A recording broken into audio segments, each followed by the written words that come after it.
Estamos comenzando ya a transmitir en uno, 2, 3. Bien, muy buenas tardes a todos los presentes y hoy corresponde una sesión más de las tertulias científicas que se realizan a través de la Sociedad de Doctores o de la Sociedad Científica de Doctores de Bolivia. Tengo el agrado de contar con un grupo de invitados que van a trabajar un tema de una alta importancia en la actualidad, que está relacionado con todos los problemas económicos y qué vamos a hacer después de la post-pandemia. Vamos a darle la bienvenida al doctor Jesús Manuel Ordóñez, que es el anfitrión de esta reunión, y bueno, él hará la presentación de todas las personas. Muchas gracias. Muy bien. Muy buenas tardes entonces al público local, nacional e internacional.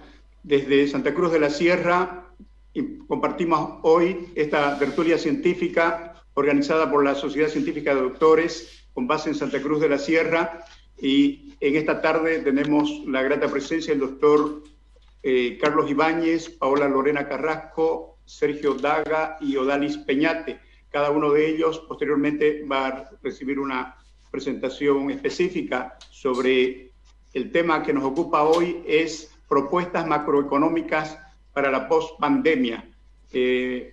Por la gracia de Dios estamos ya desde el año 2008 en ejercicio aquí de la Sociedad Científica de Doctores y hemos realizado tertulias presenciales, pero esta es la tercera tertulia virtual que tenemos, y en primer lugar vamos a dar la palabra a la doctora Paola Lorena Carrasco. Ella es doctora en Ciencias Económicas por la Universidad de Valencia, España. También es máster en Socioeconomía con especialización en Desarrollo por la Universidad de Ginebra, Suiza. Máster en Manejo y Planeamiento Estratégico para Comercio Exterior de la Universidad de Valencia.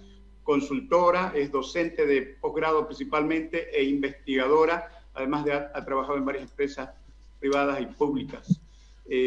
Entonces, ella tiene la primera exposición de aproximadamente 15 minutos. Tiene la palabra, doctora. El doctor Carlos Ibáñez Mayer, que es doctor en Economía por la Universidad de Iowa State University, Estados Unidos. Tiene maestría en Economía por la Universidad de Utah, también de Estados Unidos. Licenciado en Economía por la Universidad Mayor de San Simón. Es consultor, investigador, docente de pregrado y posgrado, y tiene más de 40 años de experiencia nacional e internacional. Ha trabajado en el Banco Mundial y en el Banco Interamericano de Desarrollo. Tiene la palabra el doctor Carlos Ibáñez.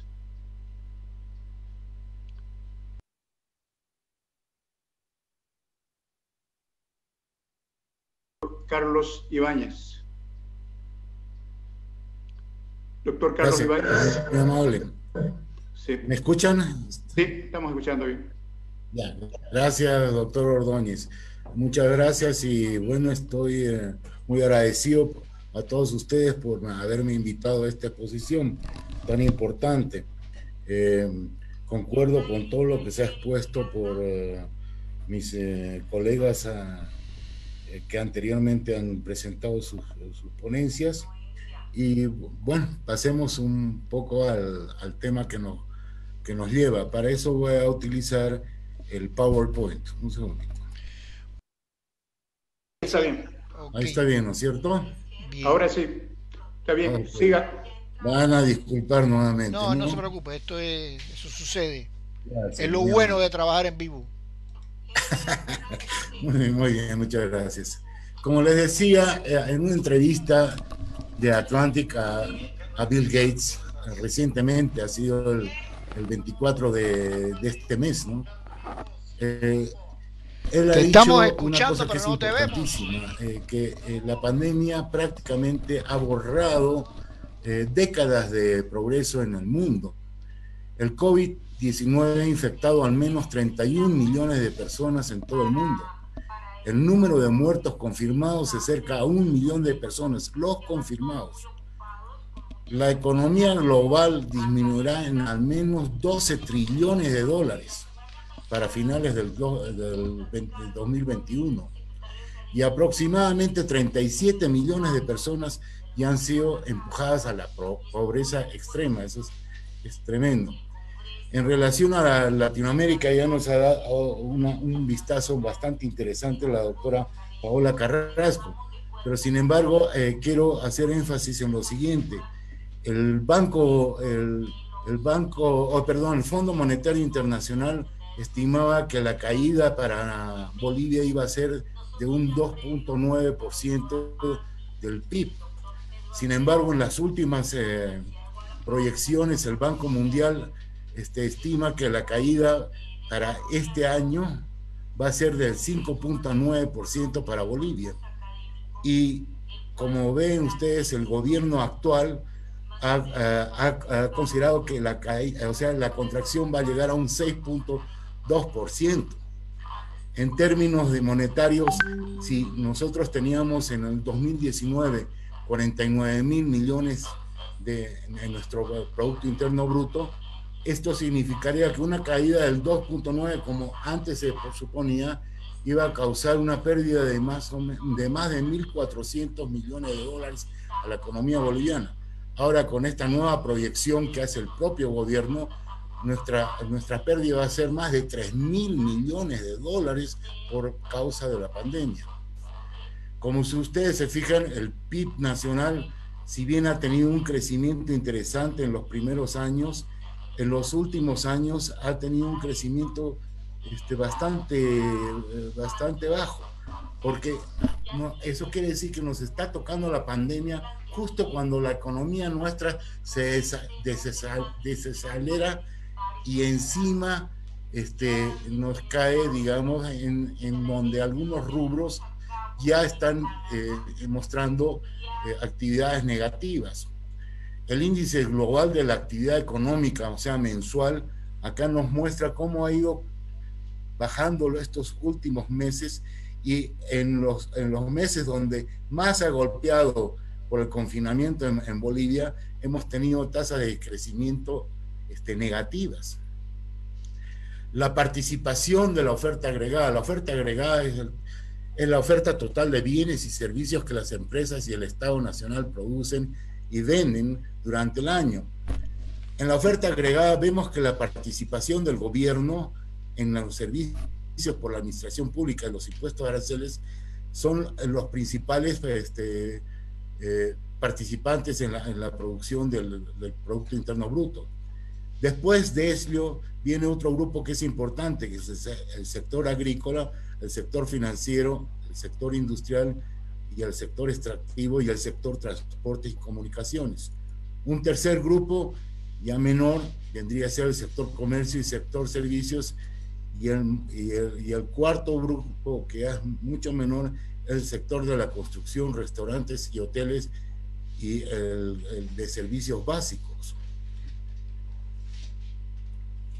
Ahora, fíjense, todos estos sectores han tenido una caída en estos últimos años. O sea, eso a lo que me refería al principio, es que la pandemia nos cae cuando justamente están cayendo la contribución de todos estos sectores, y principalmente los hidrocarburos han tenido un crecimiento negativo en los últimos 5 años, igual también la minería, que eran la base en la economía nuestra, la economía boliviana.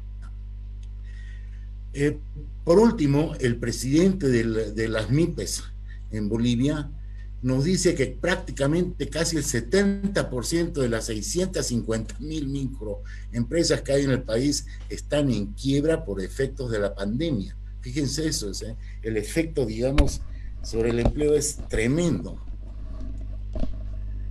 Después, queremos saber a quién afecta a quiénes afecta en la población nuestra.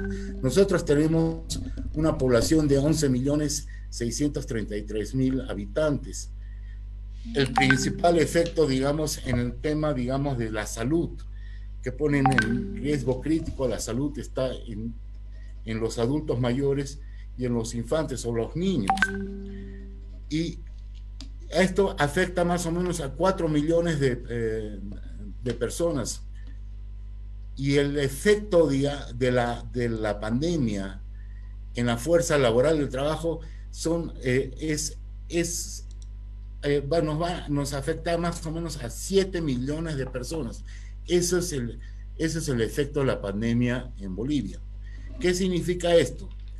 Que la pobreza en Bolivia, tenemos la pobreza tanto, el nivel de pobreza y el nivel de pobreza extrema se han disminuido en estos últimos años. Cuando teníamos nosotros el boom, el nivel de la pobreza extrema la pudimos reducir de 39% al 18%. Sin embargo, en los últimos años, debido a ese bajón que hemos tenido nosotros en nuestra economía, lo único que hemos podido reducir es el 1%, un 3.5%, es casi nada. Y hoy en día, pues esto obviamente va a aumentar. La tasa de desocupación urbana en Bolivia ha estado fluctuando entre el 5,8% y el 4%. En el año 2019, en el primer trimestre del 2019, ya subió la tasa de crecimiento a un 6.1%, se salió de ese margen que teníamos anteriormente. Y para el 2020, el Banco Mundial estima que vamos a tener prácticamente casi un 10% de desempleo. Esto estamos hablando del empleo formal. Si tomáramos en cuenta el empleo informal, que nuestra economía es informal en general, estaríamos hablando de tasas arriba del 30-40%, tal como lo señalaba la doctora Carrasco. Bueno, ese es por el lado de la oferta agregada. Por el lado de la demanda agregada, que se comparte, digamos, del consumo de las personas, la inversión, el gasto público y las exportaciones netas, vemos que el gasto en consumo final de los hogares componen el mayor porcentaje, seguido por el gasto del gobierno y las inversiones. La parte, digamos, de las exportaciones netas, nosotros tenemos un déficit en la balanza comercial, y bueno, ¿por qué? Porque nuestras importaciones vienen a ser mayor que nuestras exportaciones. ¿Y por qué se explica esto? Porque las exportaciones de Bolivia sufrieron un crecimiento interesantísimo cuando los precios de la materia prima estaban muy altos. Hoy en día los precios de las materias primas han caído tremendamente y obviamente el valor de nuestras exportaciones también cayeron. Además de eso, ha aumentado en que ahora se consume menos. Podemos, no solamente en valor, sino en cantidad, estamos exportando mucho menos. La evolución de la deuda pública externa de Bolivia en porcentaje sobre el PIB nos muestra que a principios de los años 2000, primeros quinquenios del año 2000, nuestra deuda pública rondaba alrededor de los 50-60% del Producto Interno Bruto.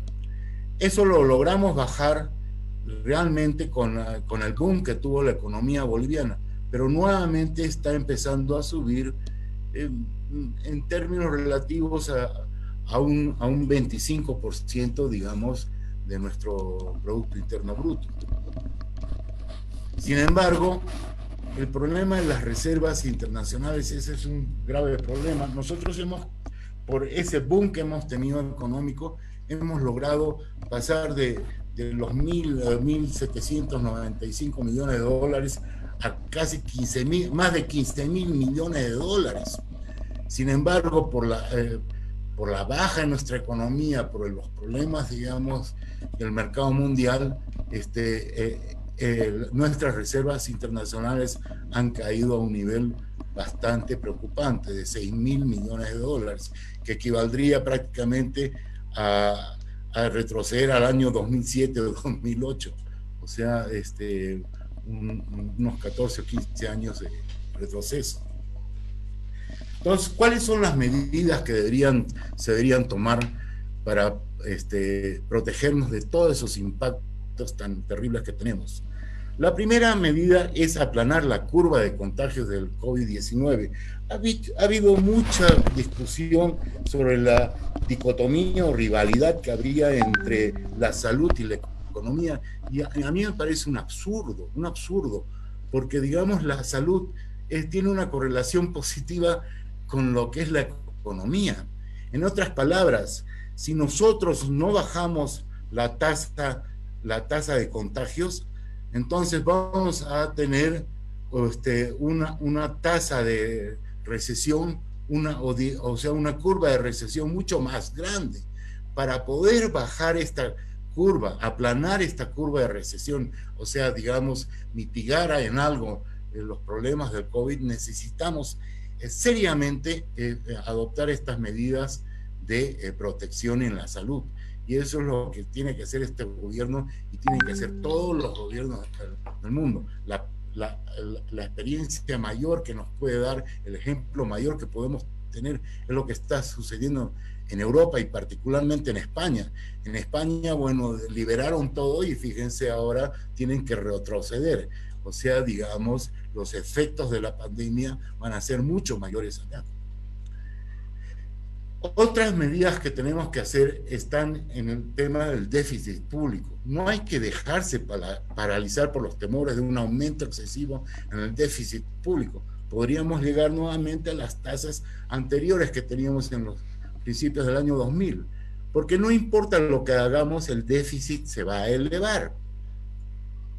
Pero los paquetes de préstamos de los organismos bilaterales y de los organismos multilaterales que se están preparando para la ayuda a los países en vía de desarrollo creada por la pandemia ante la crisis son muy baratos, con tasas menores al 1% y varios años de gracia, y podríamos vivir con ellos, tal como nos los ha mostrado la doctora Carrasco. Lo que no se debe hacer y no deberíamos hacer es seguir sacando dinero de las reservas internacionales netas, ya que si continuamos reduciendo nuestros ahorros en divisas, corremos el riesgo de producir una fuerte devaluación de nuestra moneda, lo cual exacerbaría aún más la crítica situación económica. Es decir, tengan claro, las reservas internacionales, digamos, sostienen la cotización del boliviano versus las divisas. Y obviamente si caen nuestras reservas, ponemos en riesgo esa cotización. Después, otra medida o paquete de medidas que podríamos hacer es utilizar en forma simultánea shocks a la oferta y la demanda agregada. El peor tipo de recesión de todas ocurre cuando un país es golpeado simultáneamente por una contracción de la oferta agregada y una contracción de la demanda agregada. Eso es lo que tenemos ahora con el coronavirus. El efecto del lado de la oferta proviene de la interrupción de las cadenas de suministro nacionales e internacionales, tal como nos ha señalado también la doctora Carrasco, agravado por el hecho de que los trabajadores enfermos no pueden hacer su trabajo. El efecto del lado de la demanda proviene del hecho de que los trabajadores enfermos o despedidos tienen menos dinero para gastar, e incluso aquellos que todavía están trabajando tienen miedo de realizar gastos que no sean estrictamente necesarios, como viajar por vacaciones o comer afuera, etcétera, etcétera. Para evitar eso tendríamos que evitar primero el contagio económico. ¿Qué quiere decir el contagio económico? Es un círculo vicioso. O sea, la pandemia impide el consumo. Esto a su vez logra que las empresas se cierren porque no tienen a quién vender. Y después esto impide también la inversión productiva. Y este círculo vicioso se retroalimenta y cada vez como una bola de nieve va creciendo. Es el efecto dominó. Entonces, ¿qué es lo que hay que hacer? Que los trabajadores sigan contratados, aunque no trabajen vía transferencias temporales, y que puedan seguir realizando pagos de suministros, alquileres, hipotecas, etcétera. Que las empresas no cierren vía medidas de refinanciación de créditos, vacaciones fiscales, seguridad social, moratorias de pagos a acreedores y proveedores o vía asistencia financiera directa, y proveer al sistema financiero de la liquidez necesaria. Para eso ya se han presentado los famosos bonos que nos ha presentado el gobierno, que no son suficientes, pero han ayudado. Y la reducción de las facturas de los servicios básicos. Eso para ayudar a la gente, a la parte del consumo. Y para las empresas se han dado la ley de excepcional de diferimiento de pagos de créditos y el fondo de créditos a las pymes. O sea, digamos, se están haciendo todos estos esfuerzos, aunque en cantidades no suficientes. Después hay que utilizar simultáneamente la política fiscal y monetaria. Para la política fiscal, los efectos de la reducción de la producción de las empresas presionan al alza en el desempleo, que unido al aumento de la incertidumbre, reducirán el consumo privado y la inversión. Para revertir estas crisis económicas, lo que se debería hacer en términos de la política fiscal es buscar una amnistía tributaria. Se está hablando de este tema, ya se ha dicho que para las empresas pueden posponer el pago de sus impuestos y se van a reducir mucho de los impuestos, tanto a nivel nacional como a nivel municipal. También habría que hacer la ampliación del plan de emergencia de generación de empleos. Ese es el programa grande que ha tenido este gobierno, que lo va a tener que tomar el próximo gobierno que se nos viene, pero realmente hay que considerar esto, porque el sector privado difícilmente va a poder por sí solo generar esa cantidad de empleos que va a dejar este hueco la pandemia. Y después hay que buscar los incentivos fiscales y tributarios para las empresas que generan importantes fuentes de trabajo. Por último, se deberían eliminar los aranceles para la importación de bienes de capital, a fines de reducir los costos de producción y aumentar la competitividad de las empresas manufactureras, como también de las empresas de transporte, que ahora se encuentran muy golpeadas por la pandemia. En realidad, el bajar, digamos, estos aranceles no va a permitir darle mayor competitividad a las empresas, y eso en el futuro se va a redituar, porque va a haber mayor economía, al haber mayor competencia, y podremos conseguir impuestos, o sea, el retorno de esos aranceles que se han bajado a través de los impuestos. En cuanto, y bien es importante la política fiscal, es importante que hay que mantener el estímulo dirigido a aquellos que más necesitan la ayuda, como lo indicaban acá el doctor Sergio Dagan. Perdón, sí. Hay que darle a los trabajadores desempleados, a las pequeñas empresas y a los sectores más vulnerables ante la pandemia, como el transporte, restaurantes y turismo. Nuevamente, a través de la ley de la moratoria bancaria, la compra temporal del gobierno de activos de las empresas privadas, por ejemplo, las empresas de transporte, las empresas aéreas, las empresas de servicios, por ejemplo, las de electricidad. Están pidiendo, hoy ha salido que las empresas de electricidad, las cooperativas en realidad, están pidiendo un auxilio al gobierno, están pidiendo que se dé en fideicomiso 1.000 millones de dólares para poder sostenerse ante el problema que tiene ahorita con la pandemia. Y hay que facilitar la otorgación de créditos cruzados.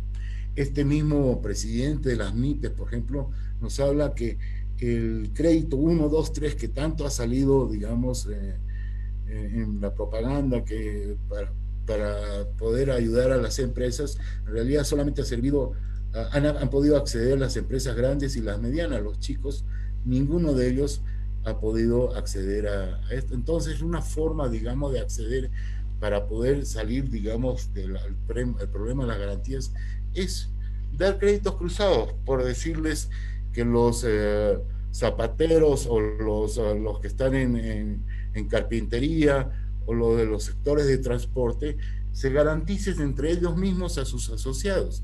Las mismas asociaciones garanticen eso y permitan el acceso a estos tipos de créditos.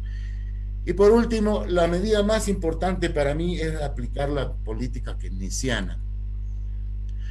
El único actor que tiene la capacidad para dar una respuesta contundente y efectiva en una situación excepcional como es la pandemia sería el Estado, porque se podría convertir en el comprador de último recurso. Es decir, consumir todo lo que las empresas van a vender, a condición de que las empresas sigan pagando a sus trabajadores, acreedores, proveedores, etc. ¿Y cómo podría hacer esto? El gobierno podría estimular de forma directa e indirecta la demanda y oferta agregada a través del gasto público, ESG, que veíamos anteriormente, y la producción de bienes y servicios de carácter también público, generando mayor empleo e incrementando la demanda derivada por bienes y servicios del sector privado, que va a requerir al Estado para la construcción de una nueva infraestructura y mantenimiento de los mismos. ¿A qué me refiero? Que, por ejemplo, el gobierno tiene que invertir en el apoyo al sector salud. Yo estoy 100% de acuerdo que se destine el 10% del PIB al sector salud para la construcción de hospitales, compra de equipamientos, laboratorios químicos, en fin, y capacitar a nuestro. Hemos visto que un grave problema de este sector. Después habría que invertir en la ampliación de las redes de servicios básicos, tanto en las áreas urbanas y las ciudades intermedias. Y después, algo que es súper interesante para mí, es importantísimo, es el establecimiento de los tejidos productivos o clústeres. Un clúster es una densa red, o sea, piensen como una red, un tejido, ¿okay?, de instituciones alrededor de un rubro, un sector productivo. El clúster está compuesto, por ejemplo, por empresas productoras, proveedores de materias primas, proveedores de servicios, empresas en campos relacionados, hasta instituciones públicas como las universidades, capacitación, en fin, que van a apoyar a un sector o a un rubro. Véanlo de esta forma. Por ejemplo, en Florida, cuando yo hablo de Florida, en Estados Unidos, ¿ustedes en qué piensan? En turismo. Cuando hablo de Nueva York, ¿en qué piensan ustedes? En finanzas.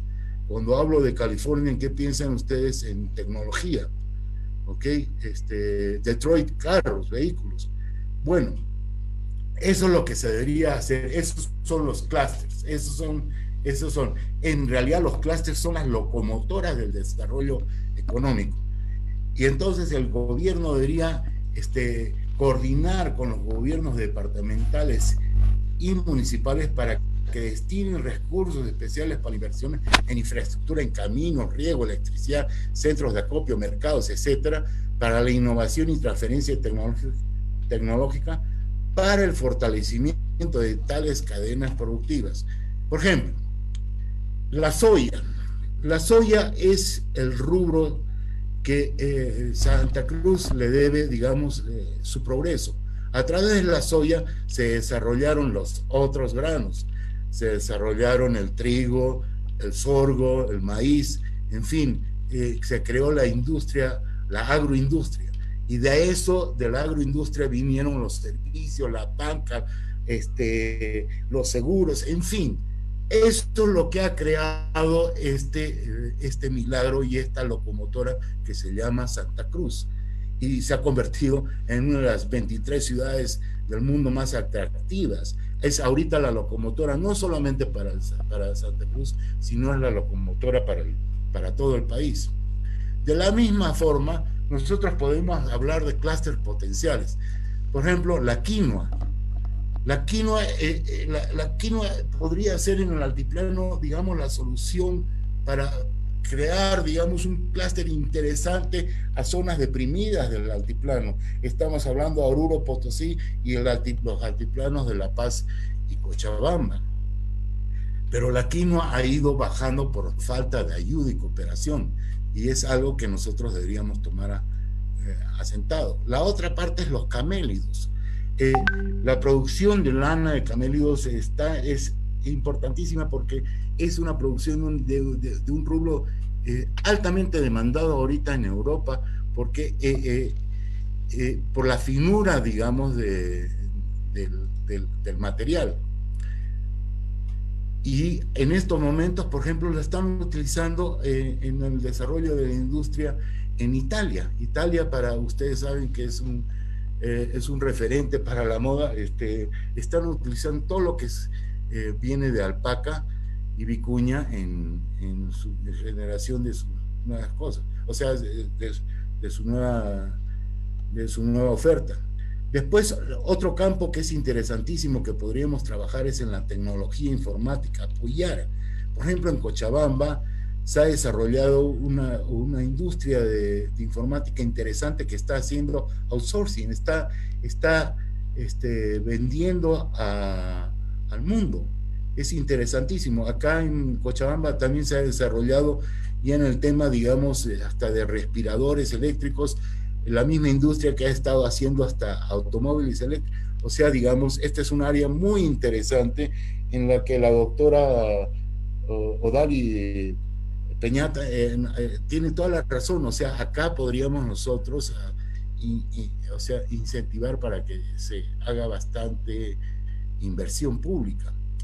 El otro tema es la maquila. Ese es otro sector. Nosotros deberíamos soportar. La maquila lamentablemente ha ido perdiéndolo por falta de apoyo. Bolivia podría dedicarse a la maquila. Realmente Bolivia, el principal problema de Bolivia es que no tiene mercado. Somos un país muy pequeño, pero estamos rodeados de gigantes. El gigante más grande que tenemos al lado es Brasil, es la sexta economía del mundo. Después tenemos la Argentina, tenemos Chile, tenemos el Perú, a los cuales nosotros podríamos estar vendiendo y haciendo maquila. Y también podríamos ir hacia Europa. Y algunos rubros futuros que deberíamos pensar en trabajar. Hace poco se ha hablado del hub internacional del aeropuerto de Viru. Este podría ser una inversión interesantísima que podría traer grandes beneficios a la economía boliviana. Los hubs que hay ahorita en Sudamérica son los principales, son el de Lima y el de Sao Paulo en Brasil, y están esos completamente alotados. Por eso se está viendo la posibilidad del aeropuerto de Viru, porque tiene todas las condiciones en cuanto a altitud, densidad, en fin, que podría traer una inversión increíble para el país. Otro rubro que es el litio. Yo soy de la idea que ya debemos los bolivianos dejar de esa mente del ser como el perro del hortelano, que no come ni deja de comer, ni deja comer.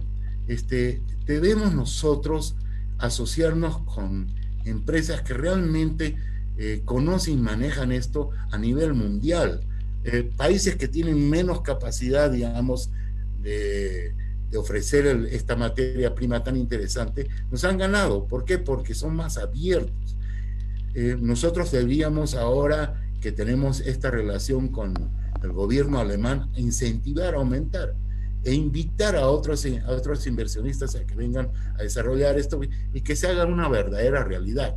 Eso es lo que deberíamos nosotros preocuparnos. Y por último, la parte de los hidrocarburos. El ingreso por hidrocarburos en Bolivia se estimó en un momento dado y nos llegó a $2.500 millones. Sobre este tema quiero hablar lo siguiente. Primero, las medidas urgentes a mediano y largo plazo para este próximo gobierno es hacer, digamos, que Bolivia realmente sea, digamos, ese nexo, ese puente entre el Atlántico y el Pacífico. O sea, que funcione como corredor bioceánico. Que Bolivia se pueda, digamos, dentro de ser el servidor a todos nuestros países vecinos. Y por último, se deberían promover las alianzas estratégicas para la exploración y recuperación de los sectores de hidrocarburos y mineros, como hemos hablado. ¿Por qué de los hidrocarburos? Estoy hablando del gas principalmente. Miren, prestándome algunas publicaciones de jubileo de de un excelente analista, el licenciado Raúl Velázquez, nos muestra que los hidrocarburos prácticamente han representado en el país casi el 40%, más del 40% en la formación del TGN. Ahora estamos a niveles del 25%, pero es un rubro muy importante. Sin embargo, ¿qué ha pasado? A pesar lo que ha pasado es que se ha descuidado completamente, ha sido desatendida, más bien ha sido, digamos, en cierta forma hasta saqueada. Ahorita, digamos, los principales campos, San Alberto, Sábalo y Margarita que teníamos, todos han disminuido. Solamente estamos viviendo del campo de Incahuasi, y la producción evidentemente ha caído. ¿Qué ha pasado? Encima de que nos cae eso, hemos tenido un problema con los precios. Hemos tenido una época buenísima, la época del boom, en el cual teníamos unos precios que superaban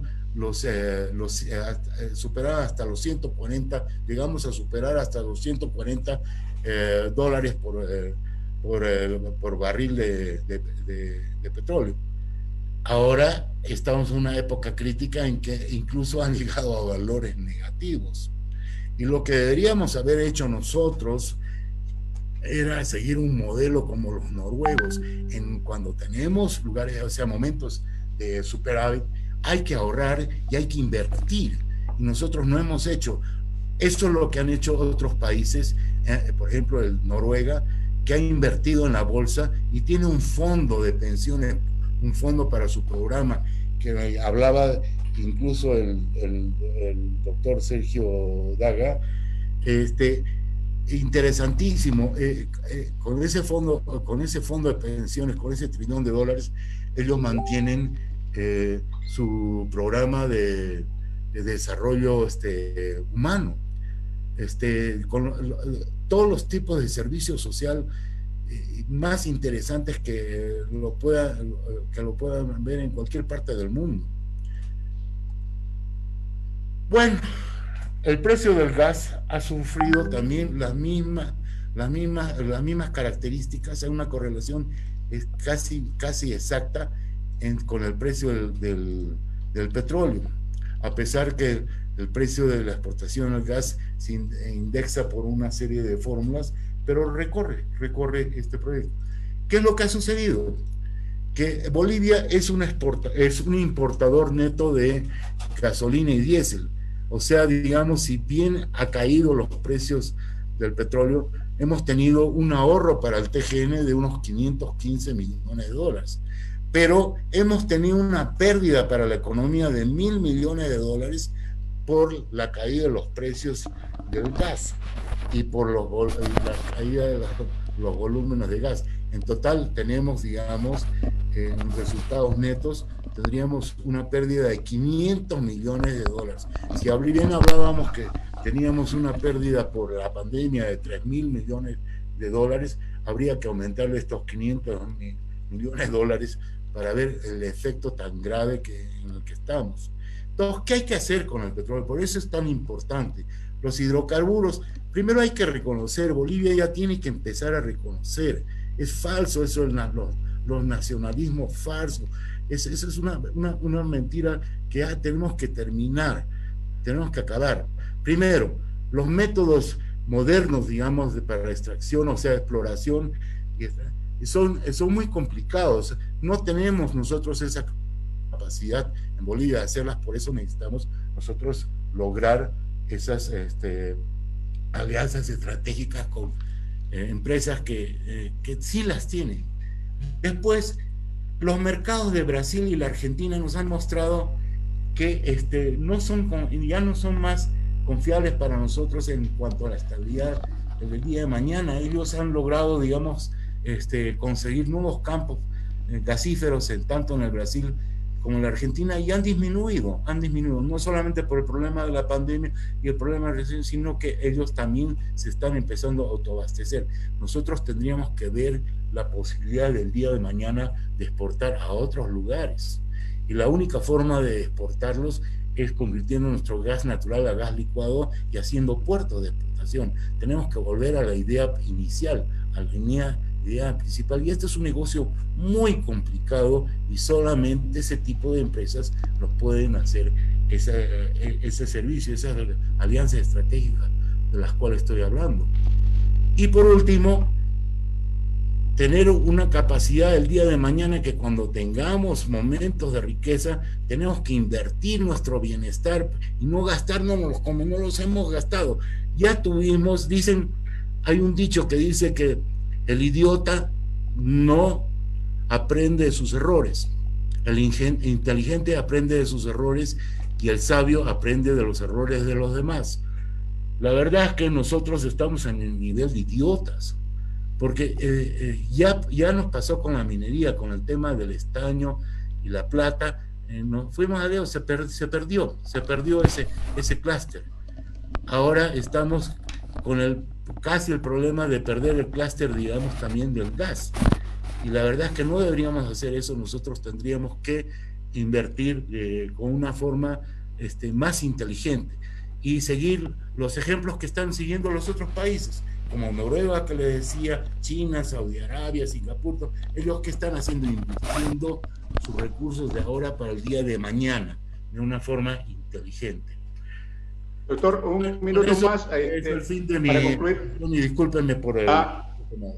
Excelente. Muchas gracias, doctor Carlos Ibáñez. Tiene la palabra doctora Paola Lorena Carrasco, si desea hacer una síntesis de todo, opinar sobre alguno de los panelistas, de lo que hacer un autoanálisis. Que de alguna manera es complementaria, tanto al predecesor como al siguiente expositor. Entonces, cada temática considero que ha tocado diferentes puntos y nos dan un panorama, no voy a decir totalmente completo, pero sí bastante compacto de lo que implicaría el manejo de políticas a nivel macroeconómicas, a nivel de consideración de elementos y variables macroeconómicas, pero también sin descuidar del lado, por ejemplo, de desarrollo, de visión global que mencionó el doctor Sergio Daga, la doctora Odalis, que ha tocado un punto clave, la aceleración tecnológica que se ha dado a partir de ahora con el COVID. Simplemente estábamos entrando en una etapa a la cual se ha acelerado el proceso de automatización de servicios, de trabajo, de absolutamente todo. Doctor, disculpe, doctor Carlos Ibáñez, si puede cerrar su Zoom, por favor, y cerrar su exposición, cerrar el compartir, para que siga la doctora Paola. Gracias. Sí. Le decía doctora, que en Bolivia... Doctor, ¿me escucha? Sí, estoy escuchando. De acuerdo. Siga. Ok. Nada, le decía que en Bolivia los procesos de automatización estaban todavía incipientes y lo que ha hecho el COVID es acelerar esa transición electrónica, esa transición a la tecnología avanzada. Y sin duda, de hecho, vamos a todavía pasar por algunas etapas hasta alcanzar un equilibrio, si quiere, ¿no? Entonces, el tema aquí es, ok, sabemos cuáles han sido las afectaciones que ha provocado en diferentes ejes el tema de la pandemia y qué vamos a hacer al respecto.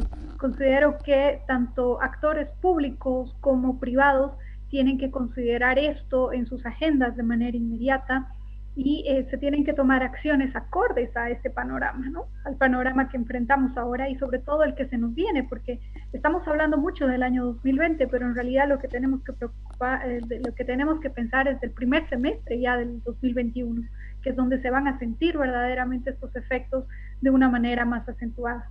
Considero que ese sería el comentario, doctor, y bueno, les agradezco muchísimo la oportunidad de compartir con colegas de este prestigio. Realmente siempre es bueno tener estos espacios para generar este conocimiento, para compartir ideas. En un momento yo ya tengo que ausentarme porque tengo clases, pero realmente quería hacerles presentes que he disfrutado muchísimo la sesión y que espero que todos los que hayan estado conectados y nos están siguiendo a través de las redes también lo hayan hecho. Muchas gracias a usted, doctora. Felicitaciones por su exposición, su apoyo aquí para todo el país y para toda América. Siga usted, doctor o doctora, perdón, Odalis Peñate, si tiene algún comentario. Igualmente, bendiciones. Doctora Odalis, hasta luego. En primer lugar, agradecer este espacio donde el intercambio nos permite enriquecer sobre el tema, un tema que es medular para no solo para Bolivia, sino para el mundo, ¿no? Yo creo que se han trabajado aspectos muy importantes. Realmente todas las presentaciones han aportado, porque hay ideas que a veces uno se concentra en un tema y va trabajando, sin embargo, no maneja toda la información. Cuando yo escuchaba a la doctora Paola, me daba cuenta de que habían datos que tenía y otros no, y me sirve la información. Escuchaba a Carlos igual, y este enfoque ya como tal nos permite ver otras aristas, porque el doctor Sergio trabajó todo este enfoque humano del desarrollo y real. Estamos hablando hoy de crecimiento y de decrecimiento, pero es que el crecimiento no es solo número, no es solo que sea más o más productivo, y el ser humano, ¿dónde está la generación de empleo? ¿Hasta dónde podemos ver esas políticas locales, esas políticas de gestión pública que garanticen que el ser humano en sí se pueda realizar? Y son cosas que nos faltan. Yo escuchaba todas las presentaciones con mucha atención, porque creo que es un tema muy controversial. Es decir, escuchamos, a mí me encantó la primera presentación. De hecho, si la doctora Paola no hubiese iniciado, no hubiese tenido la lógica que tuvo este debate, porque nos dio una panorámica, no completa como ella dijo, pero sí muy buena de todo, y a partir de ahí todos nos fuimos enganchando en ese debate de lo que yo trabajé, de lo que trabajó el doctor Sergio, de lo que trabajó el doctor Carlos, con otra información. El inicio y el cierre estuvo muy bien, y con una lógica que ayuda a que uno pueda comprender el proceso. Quedan muchas cosas por decir, y estoy como la doctora Paola, porque hoy cambiaron una reunión, porque yo pensé que era 2 horas y nos hemos extendido por la importancia del tema, ¿no? Porque a las 8 tengo reunión con la Dirección Nacional y me cuesta faltarme porque cambiaron para que yo estuviera. Sí, muchas gracias por su participación, doctora Odalis. Muchas gracias a usted por invitarme. Tomemos temas económicos. El doctor Carlos Ibáñez, si quiere hacer alguna pregunta, un comentario general de los aportes más significativos para Bolivia en esta época de pospandemia, aunque ya lo ha expresado en forma bien detallada, pero algo que quisiera aumentar.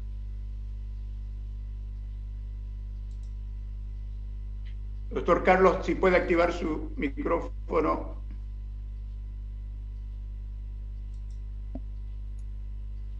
Mil disculpas, es la edad, soy el más viejito del grupo, soy el que está en riesgo de la pandemia.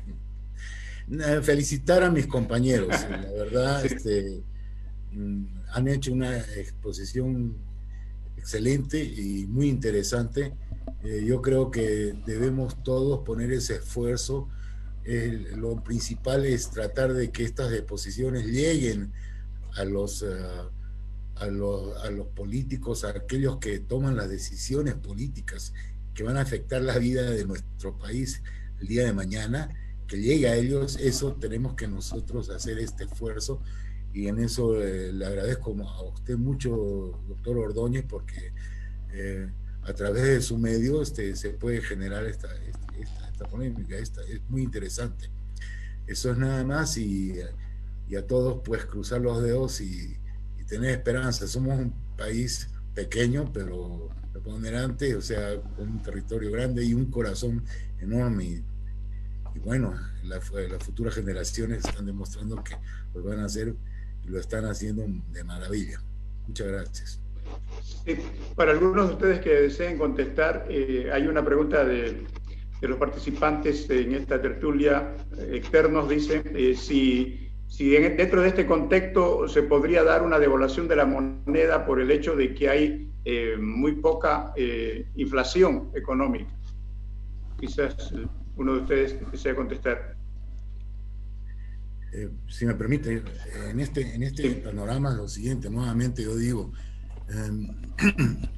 una devaluación ahorita no es lo más conveniente.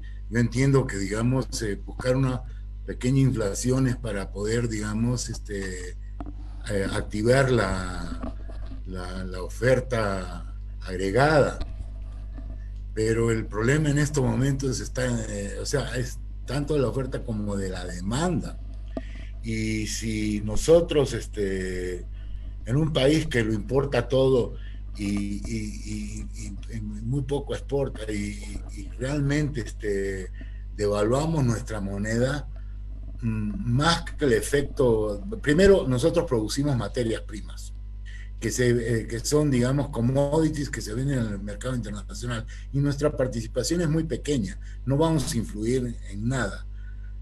Bajar nuestra moneda, digamos, no creo que nos dé más competitividad en estos momentos, y más bien nos traería mayor problema. Yo por eso recomiendo mantener el nivel de reservas a lo que está, porque estamos llegando a los niveles críticos, y tratar de más bien utilizar las otras políticas que les mencionaba. El déficit, por ejemplo, el déficit público sí se puede aumentar, no habría ningún problema con eso. Muchas gracias. Varios de los participantes aquí externos felicitan a los expositores. Sergio Cardona dice: Bolivia descuidó la exploración de hidrocarburos en zonas no tradicionales, que de alguna manera usted también ya lo especificó. Doctor Ibáñez, dice José Luis Landívar Bobles, ¿qué debemos hacer con nuestro clúster de agroalimentos en Bolivia? ¿Qué debemos hacer con nuestro clúster de agroalimentos en Bolivia? Ya respondo, ese clúster es importantísimo. Ahorita la única locomotora que tenemos nosotros, la agroindustria en estos momentos en Bolivia, la agroindustria principalmente incluso de Santa Cruz, vamos a hablar así, está abasteciendo el 80% de nuestra necesidad alimenticia, la abastece la agroindustria. Y la agroindustria es de principal y primordial importancia. Lo que deberíamos hacer es que el gobierno más bien invierta para, digamos, disminuir los costos.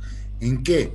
¿Cómo haciendo qué? Haciendo mejores caminos, mejores infraestructuras de riego, o sea, dando mayor financiamiento, en fin, empoderar ese sector y expandirlo a los otros dos sectores también bien interesantes, que son la quinoa, por ejemplo, y los camélidos.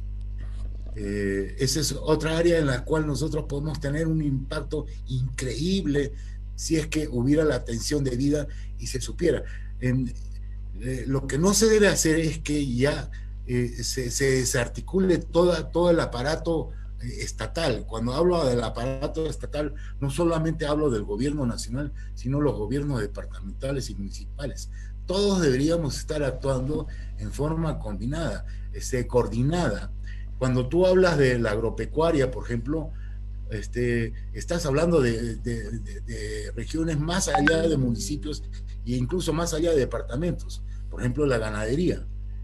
Por ejemplo, cuando habla uno de la agricultura, pasa más allá de simples municipios. Es muy importante. Por eso el país tendría, y el apoyar a eso, crea una locomotora que va a llevar a todos los otros sectores. Hasta el sector de viviendas, el de hipotecas, va a crecer. Santa Cruz va a crecer, Bolivia va a crecer, Cochabamba ha crecido y La Paz va a crecer, ¿ok? Cuando toda esa locomotora le permitan empujar. No sé si me hago entender. Sí, está comprensible la exposición. En materia de generación de energía, dice Sergio Cardona, apostar a energías limpias y reservar los hidrocarburos para el mercado externo, propone, ¿no? Se nos están acabando o por lo menos aparentemente, ¿no? Puede ser que haya otras reservas no buscadas, podríamos decir, ni encontradas, pero se está acabando los hidrocarburos y ya tenemos que apostar por energías limpias. ¿Algún comentario para concluir cualquiera de ustedes, algo que haya quedado en el tintero y que desean resaltar antes de despedirnos y cerrar esta exposición? Bueno, si nadie interviene, me permiten intervenir en esta parte de acá, pero claro. Esto lo repito, nosotros no podemos, no tenemos los recursos para seguir manteniendo esta exploración de un sector tan importante. No tenemos ni la capacidad técnica ni los recursos económicos para poder seguir desarrollando. Tenemos que buscar un socio que tenga esos recursos. Lo que sí tenemos es el gas en la tierra. La cuestión es encontrar a alguien que ponga el dinero. Pero para que ponga el dinero tenemos que manejar en todas las áreas. Y una de las áreas más importantes es el área de la justicia, darle seguridad jurídica a la inversión extranjera. Y no las barbaridades que hemos estado haciendo en el pasado. Entonces, para que vengan a invertir, porque como hemos visto, el sector de hidrocarburos y el gas, en estos momentos, por ejemplo, en el Asia, en el Medio Oriente, se está peleando Grecia con Turquía y con Chipre por el tema del gas, y pueden entrar en un momento de guerra. El gas en estos momentos para nosotros es importantísimo, es primordial para poder contar con recursos para el TGN, para poder gastar en la inversión en toda nuestra población y al final lograr aquellos niveles que nos refería el doctor Sergio Daga para mejorar nuestros índices de desarrollo humano, pero sin dinero no se puede hacer nada.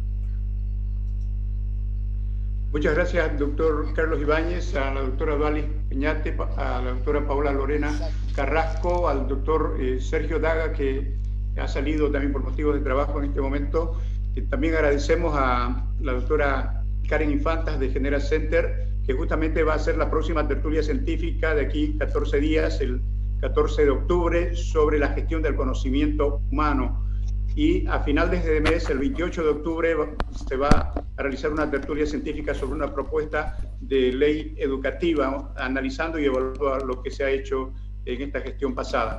Entonces, estamos cerrando este ciclo con cada uno de los aportes que queda registrado. Principalmente, está dirigida, podríamos decir, esta propuesta para aquellos que son o van a ser los gestores políticos, podríamos decir, de la economía boliviana, para que tomen en cuenta estas propuestas y también, si es necesario, lo convoquen a algunos de ellos o a todos ellos para realizar, podríamos decir, la ejecución o la elaboración y el diseño de estas propuestas en forma más detallada, porque son estas macro propuestas, podríamos decir, faltan los detalles, hacer evaluación de lo que se ha hecho, que de alguna manera se lo he intentado hacer aquí, pero más que todo planificación de lo que se puede hacer en los próximos 5 a 10 años o 50 años, hacer políticas a largo plazo para tener políticas de Estado, podríamos decir, sustentables y no improvisaciones en la política o mala inversión, como se ha hecho en gestiones pasadas, de la economía en sectores no productivos,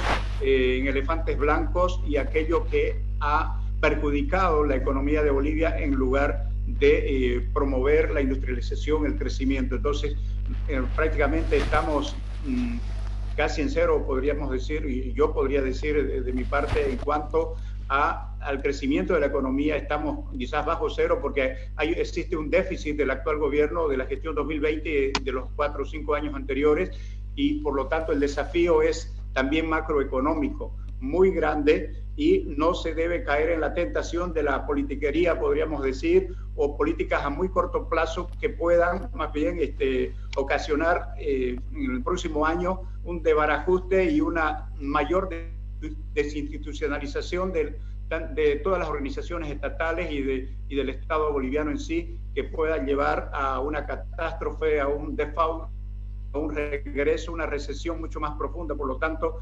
estamos en tiempo oportuno para que los políticos, principalmente los futuros políticos que van a ser elegidos 2020-2021, tomen medidas oportunas y tomen la política y la economía, la salud y la educación como esenciales, prioritarias para y no políticas coyunturales improvisadas que puedan ir en contra del Estado boliviano. Dios los bendiga entonces, muy buenas tardes, buenas noches y cerramos con esta exposición. Gracias. Gracias. Gracias. Bendiciones.